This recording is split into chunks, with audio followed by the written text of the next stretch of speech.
Saludos y bienvenidos a Mangas Verdes, el programa de F Verde, la plataforma de información medioambiental de la agencia EFE, que llega a las ondas gracias a EFE Radio. Aunque estamos ya entraditos en enero, que menos que desear a todos nuestros oyentes feliz año nuevo, mejor dicho, feliz año verde, que es lo que celebramos aquí, ya que arrancamos este primer programa propiamente dicho de 2015, siguiendo el ritmo con el que finalizamos el 2014. Hoy con el control de sonido de Pilar Lloret. En nombre de la redacción os saluda Pedro Pablo May.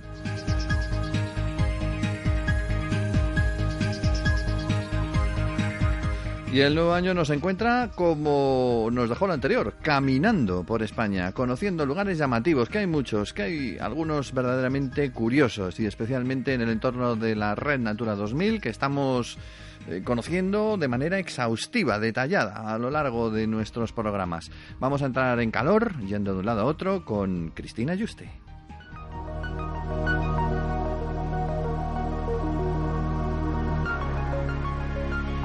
Red Natura 2000. Activa tu auténtica riqueza.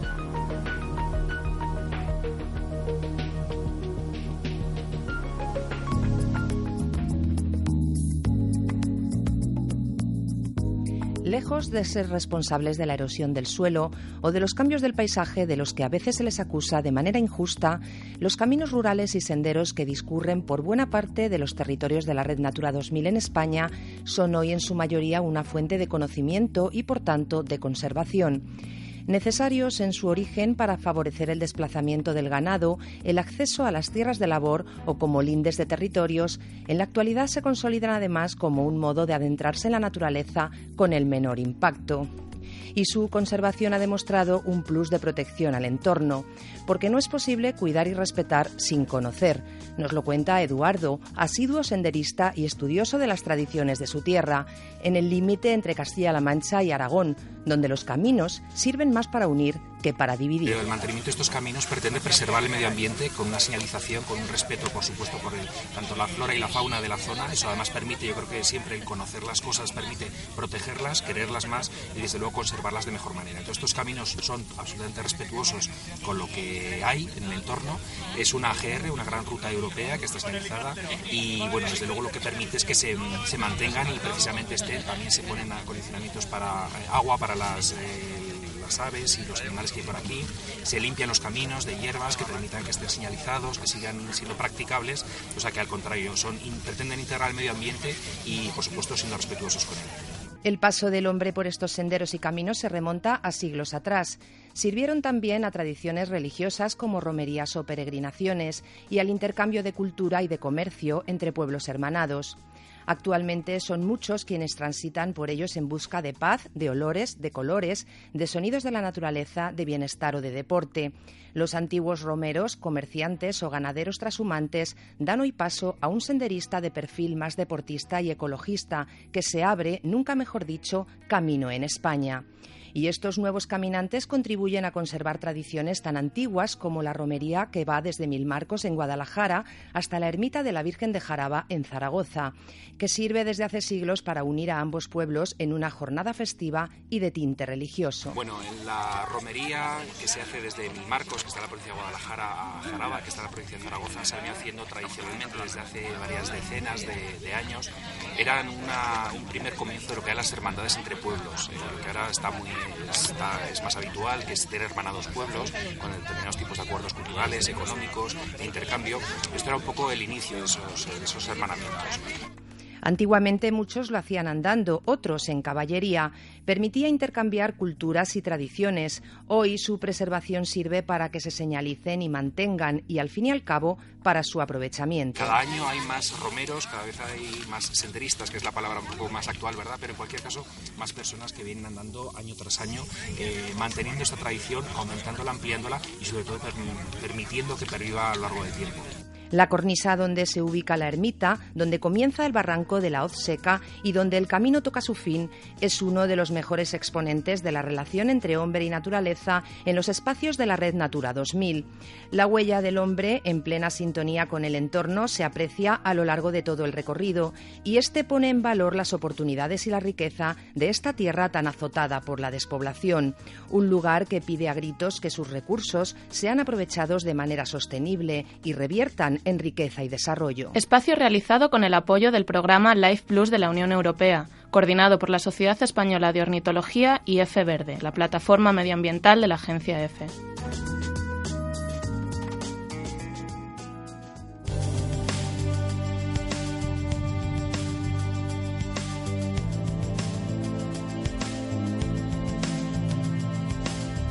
Mangas verdes, alimenta tu conciencia.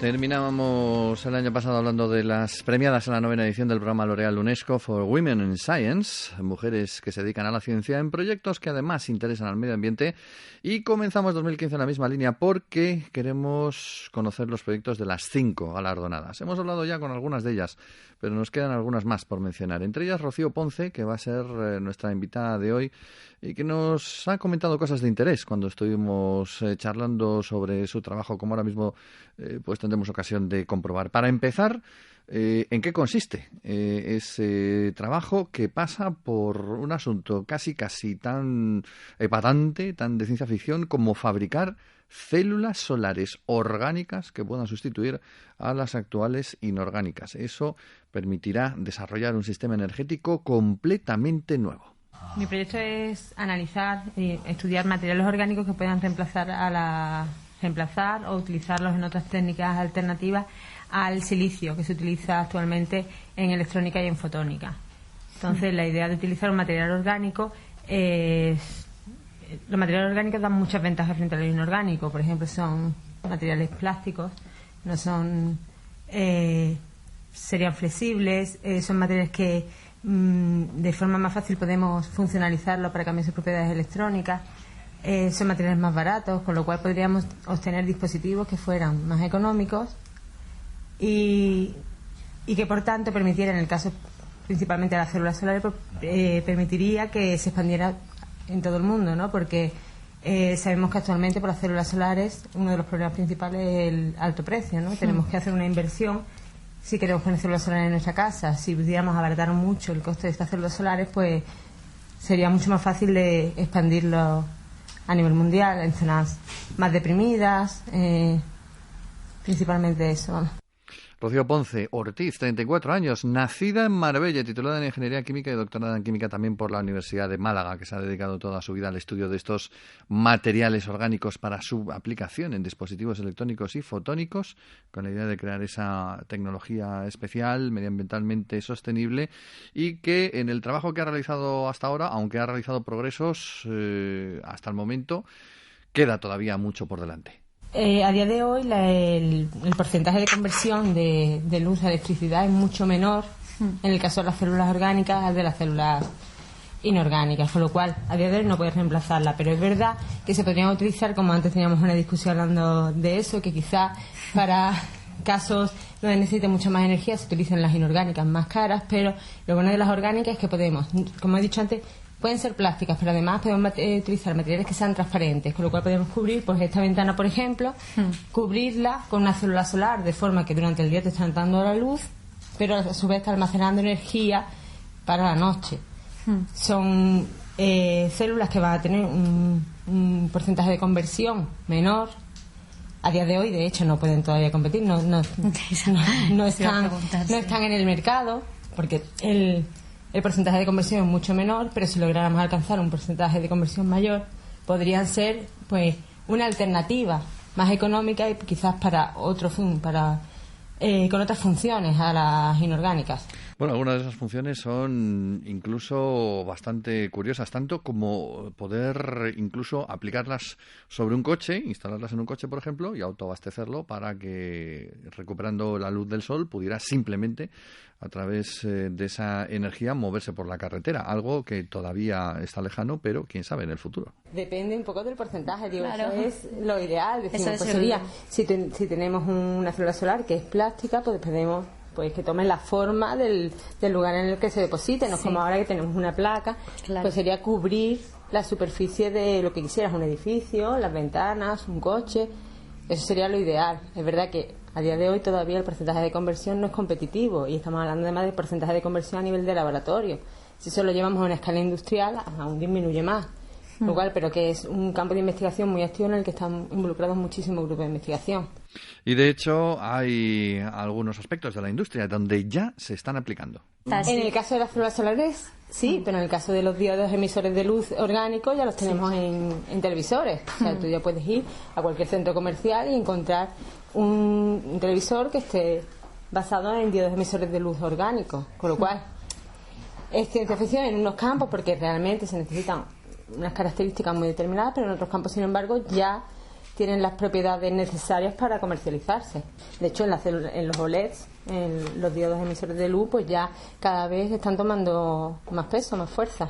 El problema es cuándo se puede llegar a conseguir esto que se está buscando desde hace tanto tiempo, esa energía sostenible, esa energía medioambientalmente positiva o inocua, vamos a decir, para el medio ambiente y en la suficiente cantidad, en la suficiente abundancia como para no volver a pasar algún tipo de restricción. El plazo es difícil de establecer. La verdad que no sabría decirte, está creciendo mucho el porcentaje, en el caso de las células solares el porcentaje de conversión está aumentando mucho en estos últimos años. Decirte cuánto en el 20, 25 años, no lo sé, porque todo depende un poco si el crecimiento sigue siendo exponencial como es hasta ahora.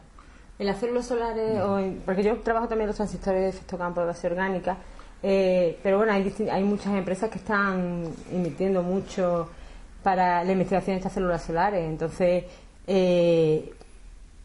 empresas de tecnología de eléctrica o de esta BP, por ejemplo, tiene una parte que es BP Solar en Estados Unidos, en el que dan dinero de inversión a estas tecnologías más verdes, ¿no? Porque lo que vamos a conseguir al fin y al cabo es tener energías renovables y de alguna forma darle una mayor difusión a las energías renovables. Y como es lógico, también hablamos con Rocío Ponce acerca del caso de España, un caso triste por el hecho de que precisamente en cuanto a las energías renovables aquí se ha estado trabajando bastante bien en los últimos años, pero hay la maldita crisis y los recortes lo que han hecho. El problema de la tecnología de la energía renovable en España es que con los recortes ha habido empresas que han tenido que cerrar, en las que éramos bastante fuertes en la tecnología solar. Hoy en día no lo somos tanto en el sentido que esas empresas dependían mucho de subvenciones, de financiación, porque realmente para el usuario final, una persona en su casa, poner un panel solar es un dinero que si no tiene financiación por parte del gobierno se hace cuesta arriba, con lo cual, aunque tú digas sí, en 10 años quizá voy a ver rentabilizada mi inversión, pero puedo hacerlo, si no tiene subvenciones por parte del gobierno, pues realmente... Hay también una cosa en la que ha querido insistir de manera especial esta mujer premiada por esa beca, y es en la necesidad de animar a la investigación desde el colegio, a la ciencia, también tanto para ellos como para ellas. Por supuesto, es una de las cosas, a mí en todas las preguntas que me han hecho en las entrevistas de estos últimos días, es lo que digo, me preguntan, ¿cómo empezaste en la investigación? Y digo, pues fue totalmente fortuito, porque es que a mí nadie me habló. En el colegio no te hablaba de la carrera investigadora, tú vas al instituto, en el colegio, bueno, se puede comprender, en el instituto tampoco, pero es que en la universidad yo no me encontré con profesores que me contaban esta otra posibilidad que existe. No solo es irte a la empresa a trabajar, es que hay la carrera investigadora en sí, pues es una carrera pues a tener en cuenta, es muy importante. Hay grupos dentro de mi universidad, hay grupos buenos, en España hay grupos muy buenos y realmente es una pena que en muchos casos no se conozca y por desconocimiento pues no te lo plantees. Yo soy ingeniera química de formación, con lo cual tuve que hacer un proyecto de fin de carrera y tuve la suerte de caer en un grupo o de elegir un grupo que era un grupo bastante bueno en investigación. Entonces una vez que me metí es cuando conoces, pero si por casualidad de la vida hubiera dado en otro grupo en el que quizás no estaba activo en investigación, hubiera hecho mi proyecto y me hubiera ido a la empresa y no me hubiera planteado nunca esto, porque sencillamente no conocemos. O sea, el hacer un doctorado en España es una cosa rara. Rarísima. Sí. Lo conoce muy poca gente. O sea, es algo que no está extendido. Tú te vas a Estados Unidos y el doctorado es pues la continuación de la carrera. Lo hace un porcentaje muy alto de estudiantes. ¿Por qué? Porque desde que entras a la universidad sabe que eso existe, te lo plantean como además una mejora, que tú cuando el día que vayas a encontrar trabajo pues tendrás facilidades, tu sueldo será mejor. en España eso no está incentivado, con lo cual, si no lo conocen y encima tampoco te dan un incentivo de que vayas a encontrar, muchas veces incluso más difícil encontrar trabajo como doctor que como licenciado. Con lo cual eso hace que muchas veces yo creo que ese es el punto débil que hay aquí en España, que tenemos que enseñarle a los niños desde pequeños cuál es la carrera investigadora y que es importante hacer inversiones en investigación. Sí, además que la ciencia mueve el país. Si nosotros no tenemos ciencia, dependemos de los demás, con lo cual realmente hay que investigar y hay que concienciar que la investigación no es el dinero invertido en investigación, no es dinero perdido, ni mucho menos. Rocío, es dinero del que vamos a sacar muchísimo provecho. Rocío ha explicado en alguna ocasión que el peor momento de su vida lo vivió al terminar su estancia postdoctoral, cuando quería permanecer en España y se encontró con que no tenía opciones. La convocatoria del Ramón y Cajal, la única opción que tenía aquí, se retrasó en salir más de un año. En fin, no se planteó abandonar la carrera científica, pero a punto estuvo de hacer la maleta y desarrollarla en otro sitio. Al final, junto a la bolsa de investigación L'Oréal UNESCO for Women in Science de este año, lo ha conseguido. Es un premio que, dice, no esperaba. La verdad que no me lo esperaba. Me llegó el mail y la verdad me planteé echarlo, pero en ningún momento pensaba que me lo iban a dar. Entonces el reconocimiento es una alegría muy grande, y lo que también digo, que como cada vez la financiación está más difícil, y más aún cuando eres joven, que muchas veces pues tienen más trabas, pues realmente tener una financiación, pues en la que un proyectito en el que tú seas la responsable, pues la verdad que te viene muy bien además para animarte, porque muchas veces hay momentos en los que te ves que como que no hay salida, ¿no? Ves que hay pocas posibilidades, que no esto, pues es un incentivo muy grande para ver que pues sí, pues hay pues empresas, hay grupos que están apoyando la investigación. Vamos a ver, yo creo que es una carrera dura, es muy bonita, pero es dura, y yo creo que te tienes que dedicar a ella si realmente te gusta, porque es una carrera que depende mucho de el ímpetu que tú le pongas, las ganas que tú le pongas. La investigación, la investigación a escala de laboratorio es dura, porque hay muchos días que no tienes nada, pero el día que te sale el resultado que esperabas, pues ese cuenta por todos los demás. Con lo cual, realmente, si a ti te gusta eso, es una carrera pues muy agradecida, realmente. Pero eso, con mucho sacrificio. También te dan las ventajas que además viajas mucho, conoces a mucha gente, con lo cual es una carrera extremadamente bonita. Es una carrera difícil para una mujer. Es difícil ser científica. Me han preguntado mucho eso. Yo no me he visto, yo en verdad en mi carrera no he visto trabas no he encontrado trabas por ser mujer a día de hoy. Es verdad que estoy en un nivel todavía, que soy joven y que estoy en un nivel más bajo. Quizá cuando vaya subiendo ahí me encuentre más trabas. Pero en general yo en mi carrera me he visto que he tenido pues las oportunidades a las que he querido acceder, pues muchas de ellas las he conseguido, con lo cual no he visto un problema muy grande en ese sentido. Esto es lo que nos contaba Rocío Ponce en conversación con esta compañera María Moro, hablando sobre ese premio. Es una de las 5 mujeres que se llevó una de esas becas de 15.000 euros para un año. Aún nos queda alguna con la que hablar, pero será ya en un siguiente Mangas Verdes.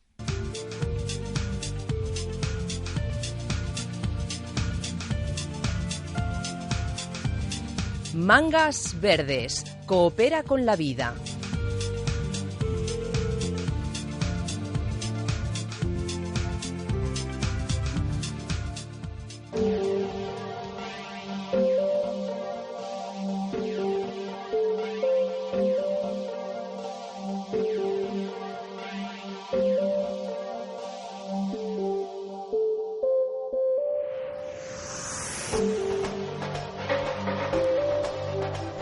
Llevamos todo este programa hablando de movimiento, de esos caminos, de esos senderos de la Red Natura, a ese viaje científico del cual nos hablaba Rocío. Es obvio que nuestro primer bloguero del año tenía que ser nuestro especialista en viajes verdes, Raúl Casado. Buenas tardes. Buenas tardes, Pedro Pablo. El hombre que viaja siempre con 36 mochilas, 2 maletas y 47 sacos a la espalda. No le tendrían que ver cada mañana cuando se prepara para hacer y estudiar uno de esos viajes a algún lugar lejano del planeta. Creo que tantos bultos están absolutamente desaconsejados para salir a la naturaleza.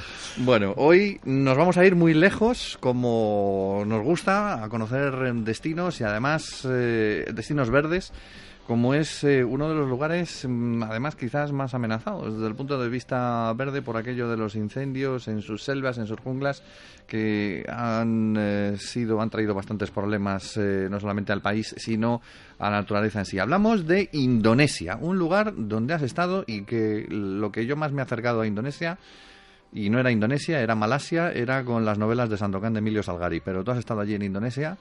Cuéntanos algún recuerdo. Hemos estado, lo hemos conocido, lo hemos recorrido y podemos decir que es uno de esos destinos, es uno de los destinos emblemáticos para cualquier aficionado a la naturaleza y para cualquier aficionado al turismo. Digamos que es uno de los destinos turísticos de naturaleza más emblemáticos y uno de los más importantes y más interesantes que se pueden conocer. Por la diversidad, la biodiversidad que te encuentras allí, ¿no? Animal y vegetal, ¿no? Animal, vegetal, y porque además puedes encontrar algunos de los animales que están en vías de extinción, amenazadísimos, al borde casi de la extinción, como el orangután, puedes encontrarlos con relativa facilidad. Es fácil contemplar al orangután, por ejemplo, en la isla de Sumatra, y esto es uno de los 4 grandes simios que existen en la Tierra, y la posibilidad de contemplarlo simplemente haciendo una ruta de senderismo pues es muy, muy interesante. Además es un animal que está sobreviviendo que está atisbando la supervivencia gracias a la cooperación española. En el caso de la cooperación española, ¿por algún proyecto en concreto o por la labor de años? No, ahí hubo un proyecto de cooperación hace años en el que se puso dinero de cooperación española, se destinó una parte de la cooperación española a un centro de visitantes para recuperar muchos animales, muchos orangutanes que estaban tratando de reintroducirse en su hábitat natural. Son animales que procedían de zoológicos, que habían vivido en cautividad toda su vida y que evidentemente no podían ser soltados, asilvestrados sin más. Entonces pasan antes por un centro donde se les enseña a vivir en libertad, donde se les adiestra antes de poder soltarlos y dejarlos libres. Y en esto estaba cooperando el gobierno español a través de cooperación, y gracias a ello pues está ahora atisbando, ha crecido el número de machos reproductores y está atisbando su supervivencia. Y es un sitio además muy interesante porque está en la isla de Sumatra, que además es una de las islas indonesias. Decir que Indonesia es un país compuesto por miles de islas es un tópico que casi merece una explicación, porque una cosa es decir que son miles de islas y otra cosa es decir que son 20.000 islas casi. Son 20.000 islas. 18.000 islas creo que son, 17.000 y pico islas. Entonces, claro, cuando decimos es un archipiélago compuesto por 20.000 islas, casi 18.000 islas. Y Sumatra es una de las más importantes, la más importante quizás, y es relativamente de fácil acceso. Y además a este parque natural, el Parque Nacional de Gunung Leuser, digamos que es un sitio relativamente fácil de acceder, y es una jornada de senderismo fácil, de trekking, y es con relativa facilidad te vas a encontrar con estos animales. Fuera de micrófono nos habías contado que incluso habías tenido ocasión de interaccionar con alguno de estos simios pelirrojos. Sí, pues en este centro de visitantes pues puedes interactuar con ellos. Están cuidados por agentes forestales que trabajan allí, y allí tuvimos la oportunidad pues de darles un biberón a alguna de estas crías y de tocarles, de dejarnos tocar por ellos, y es una experiencia muy interesante. También es un animal imponente, porque los machos pueden llegar a medir 2 metros de altura cuando se ponen de pie, 2 metros los más grandes, pero 1,70 m, 80 m, 1,85 m. Un tamaño humano grande. Sí. Es que a veces hay la idea de que como el orangután es algo así como el chimpancé, pequeñito, pero es más bien tirando a gorila. El orangután es casi un gorila, sí. Sí. Además, es que orangután significa persona de los bosques. Es que estás mirándole a los ojos y estás teniendo la sensación de que estás sintiendo, ¿no? Y cuando él te está tocando, tú tienes la sensación, cuando te mira a los ojos, de que estás sintiendo. Cuando te mira la cría, a los adultos es mejor no mirarles mucho a los ojos, ¿no? Explícanos lo de los ojos. No, esto siempre es una teoría. Cuando tratas con simios, cuando tratas con monos, siempre te dicen que es mejor no cruzarte, no mantener la mirada durante largo rato, ¿no? Porque siempre se dice que ellos lo consideran como un reto. Entonces, cuando estás con las crías transmiten una sensación, una sensibilidad muy, muy importante que te llega.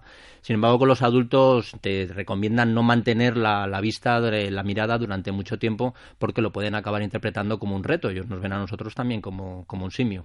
¿Algunas precauciones que haya que tomar para ir a Indonesia, para viajar, fuera parte de los problemas desgraciadamente religiosos que hoy inundan todo el país, teniendo en cuenta que Indonesia es un país musulmán, creo, ¿no? Exactamente. Bueno, hay una multitud cultural y religiosa bastante importante. En Sumatra la mayoría es musulmana, sí. Pero bueno, las recomendaciones son siempre las mismas, las de vacunación. Bueno, por supuesto, siempre moverte con guías de la zona que te sepan llevar por los lugares más seguros para no encontrarte con ningún conflictos locales, y luego pues las vacunas internacionales, las vacunas que con las que tienes que viajar siempre seguro a este tipo de países. ¿Algún apunte más antes de empezar a hacer la maleta? Pues si nos queda tiempo, pues para apuntar otra isla muy interesante porque siempre nos gusta salirnos un poco de los circuitos más convencionales, más tradicionales, y digo esto sin ningún sentido peyorativo, porque los tradicionales no, por supuesto, son siempre algunos de las mejores formas de descubrir muchos países. O sea, no digo de tradicional o convencional con sentido peyorativo. Pero hay una isla muy muy interesante en Indonesia que es Sulawesi, Celebes en español, pero todo el mundo la conoce como isla Sulawesi, aunque es una única, donde vive un grupo étnico indígena, la tribu de los Toraja, que es un lugar espectacular para conocer por sus ritos, por sus costumbres absolutamente ancestrales, y donde uno tiene la sensación de haber retrocedido muchísimos siglos. Bien, voy a ir preparando entonces la maleta. Podría haber aprovechado estas vacaciones de Navidad, pero me parece que vamos a tener en cuenta las próximas para acercarnos hasta Indonesia. Muchas gracias, ilustre don Raúl. Nos vemos en breve. Muchas gracias a vosotros. Y nosotros nos vamos porque la sintonía está aquí. El año ha empezado con frío, como debe ser, por eso nuestro refranero celtibérico lo tiene muy claro. Advierte de que en agosto y en enero no tomes el sol sin sombrero. Por razones diferentes, claro. Nosotros utilizamos sombrero, guantes, bufanda, abrigo, jersey de cuello vuelto y hasta manta zamorana si hace falta. Todo ello para sobrevivir este programa más, y emplazaros al miércoles que viene en la misma sintonía, como siempre, recibiendo todo tipo de mensajes, opiniones y sugerencias en nuestro correo electrónico fverde@f.es. Podéis seguirnos también en Twitter y en Facebook. Mangas Verdes, el programa semanal de F Verde en el aire con F Radio. Hoy hemos contado con el control de sonido de Pilar Lloret. En nombre del equipo les habló Pedro Palomay. Hasta la semana que viene.